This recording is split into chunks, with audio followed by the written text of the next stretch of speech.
Every one of us has tried to think our way into peace. We try to figure it out, to understand, to fix what feels wrong, to constantly crave and move towards what we think we need and want. But what if peace was never meant to be achieved through the mind? In this video, we will cover how the mind can never offer you peace. We're going to expose some qualities and characteristics of the mind which are currently holding us, binding us to suffering. This video will be the first in a 5 video series, Seeing Through the Mind.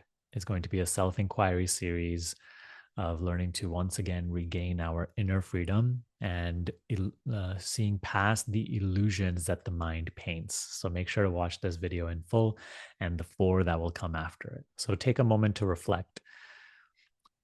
In the personal journey, the mind is always feeling like there is something that I do not yet have. And once I get that thing, I will be able to be peaceful. Or there is something that is bothering me. There is a situation that I do have to fix. There is a problem that is taking away my peace.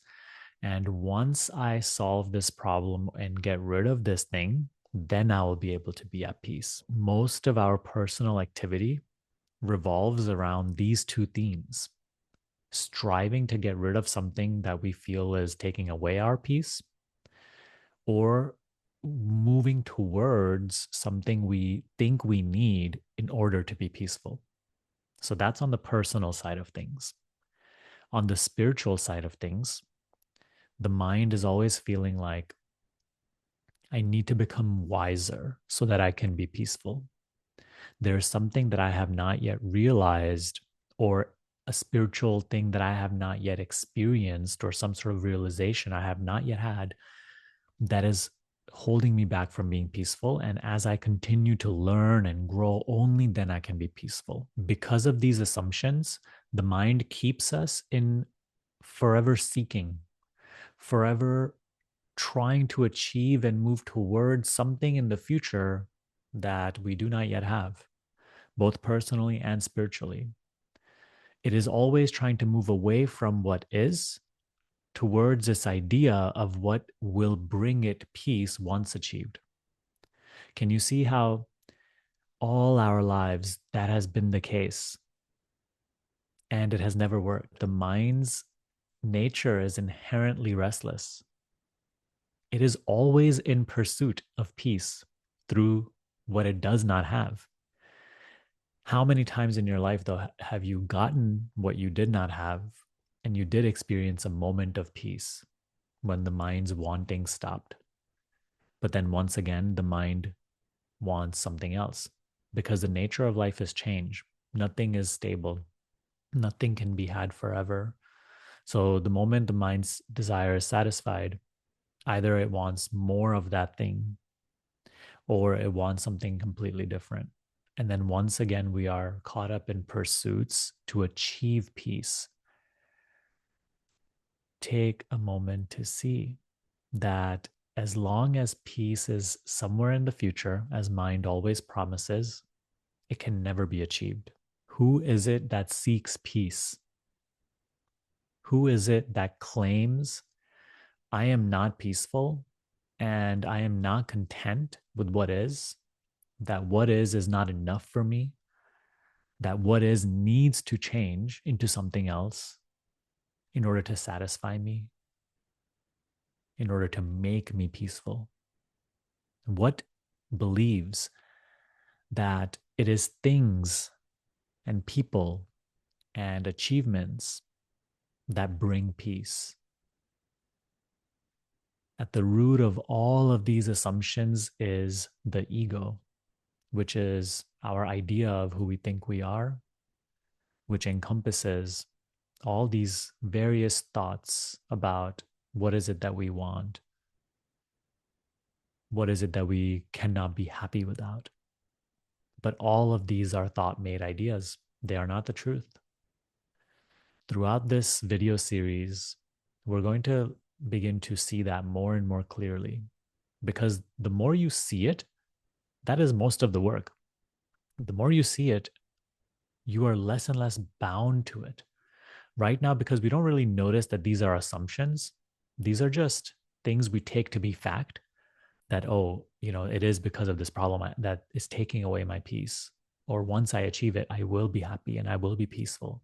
We really believe in these assumptions. We identify with them. And therefore, we are totally lost in those pursuits. We are blinded by them. As we grow in seeing through these illusions, seeing through the mind in this way, you start to experience something very interesting: acceptance of what is. You start to realize that peace, if it's not here, it's nowhere.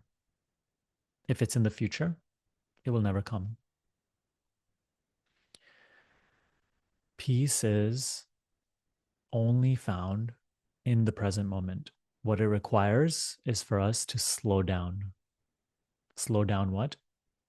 The restless seeking, the restless chasing of what we do not have.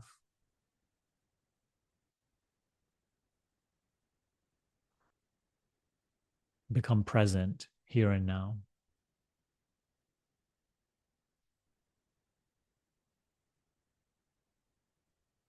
Allow the activity of your mind, which is describing and judging and trying to avoid even this conversation, allow that momentum to slow down. Care not for it. Stop taking what is arising in your in your mind to be important. Allow your thoughts to not matter for the time being.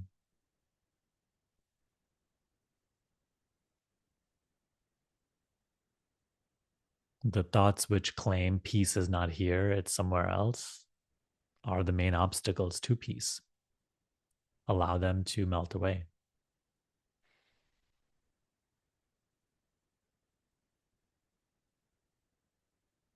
The little gaps of no thought,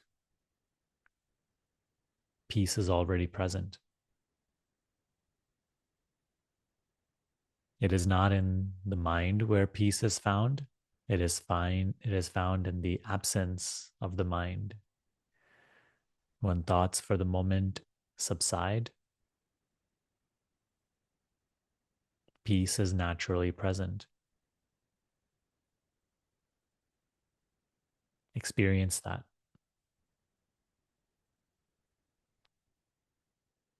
And your mind currently may be offering all sort of skeptic comments about this, or judgments, resistances. Only if you keep giving into these ideas, these thoughts that are arising, if you keep taking them to be you, if you keep giving them importance and a sense of reality, you will identify with them and then feel the sting of them, and then feel the need for peace somewhere else. So understand that this teaching is not telling you can't do anything in life, you can't work towards something, can't do the things you enjoy, can't solve problems. No, you can do all those things from the position of peace, which you have to find here and now. You have to stop living under the spell of mind which claims that peace is somewhere other than here and now. This is simply not true. No matter how much you argue for it, no matter how much you argue against this teaching, no matter what you may believe, it is part of our spiritual journey that we all have to come to realize that the only place where peace resides is here and now. And it is found in the absence of seeking, in the absence of solving, in the absence of chasing, achieving, changing, controlling. So in the next video, that is exactly what we will cover. Who do these thoughts and pursuits belong to? The thinker itself, the hidden belief behind every thought, the thinker. That is who we will expose next. If that video is out, you can watch it somewhere here on the screen. Click on the video now.